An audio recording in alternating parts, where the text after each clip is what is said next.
कौन है आखिर डेनमार्क के वो सांसद जिन्होंने ट्रंप को गाली दे दी है और फिर कहा है सॉरी, पर क्या करें, वो यही भाषा समझते हैं। नमस्कार, आप देख रहे हैं न्यूज़ 18 का डिजिटल प्लेटफॉर्म। मैं हूं आपके साथ श्रुति श्रीवास्तव। ग्रीनलैंड का मुद्दा यूरोप और अमेरिका के बीच तनातनी की वजह बना हुआ है।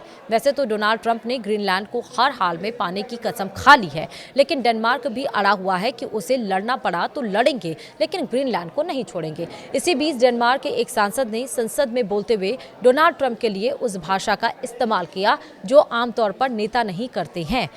एडर्सन विस्टिसन नाम के इस डेनिश सांसद ने बेहद उग्र और असाधारण भाषण में ग्रीनलैंड का मुद्दा उठाया। उन्होंने अपने भाषण के दरमियान माफी मांगते हुए कहा, मुझे इस तरह की भाषा का इस्तेमाल नहीं करना चाहिए, लेकिन क्या करें, मिस्टर प्रेसिडेंट को यही समझ आती है। इतना कहते हुए उन्होंने ट्रंप को गाली दे दी। हालांकि उन्हें तुरंत उपराष्ट्रपति निकोल स्टेफेनुटा ने टोका और कहा कि ऐसी भाषा यहां इस्तेमाल नहीं होती। एडर्सन विस्टिसन ने ट्रंप को गाली दे डाली। डोनाल्ड ट्रंप की ग्रीनलैंड को लेकर धमकियां हर दिन डेनमार्क के लोग सुन रहे हैं। ऐसे में गुस्से में यूरोपियन संसद के सदस्य एडर्सन विस्टिसन ने ट्रंप को संबोधित करते हुए कहा, ग्रीनलैंड बिकने वाला नहीं है, इसलिए मिस्टर प्रेसिडेंट मैं आपकी ही भाषा में आपको कहता हूं, भाड़ में जाओ, गो टू हेल।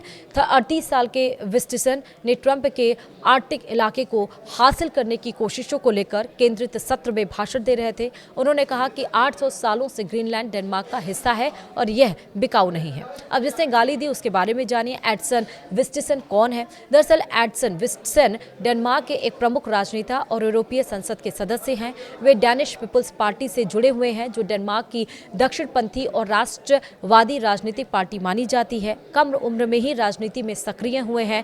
विस्टिसन ने 2014 में पहली बार यूरोपीय संसद के लिए चुने गए। उसके बाद 2019 में भी वो दोबारा निर्वाचित हुए। यूरोपीय संसद में वह अक्सर राष्ट्रीय संप्रभुता, आव्रजन नियंत्रण, यूरोपीय संघ की सीमित शक्तियों और सुरक्षा मुद्दों पर मुख्य राय रखते रहे हैं। अंतर्राष्ट्रीय मंच पर भी एडर्सन विस्टिसन अपने स्पष्ट और कई बार विवादास्पद बयानों के लिए जाने जाते हैं। एडर्सन विस्टिसन यूरोप की उभरती दक्षिणपंथी राजनीति का एक अहम चेहरा है, जो राष्ट्रवाद, सुरक्षा और सीमित यूरोपीय संघ की सोच का प्रतिनिधित्व करते हैं। विस्टिसन यूरोपीय संघ के अत्यधिक केंद्रीकरण के आलोचक माने जाते हैं। उनका मानना है कि यूरोपीय देशों को अपने फैसले खुद लेने का अधिकार होना चाहिए, न कि ब्रसेल्स से थोपी गई नीतियों के तहत काम करना चाहिए।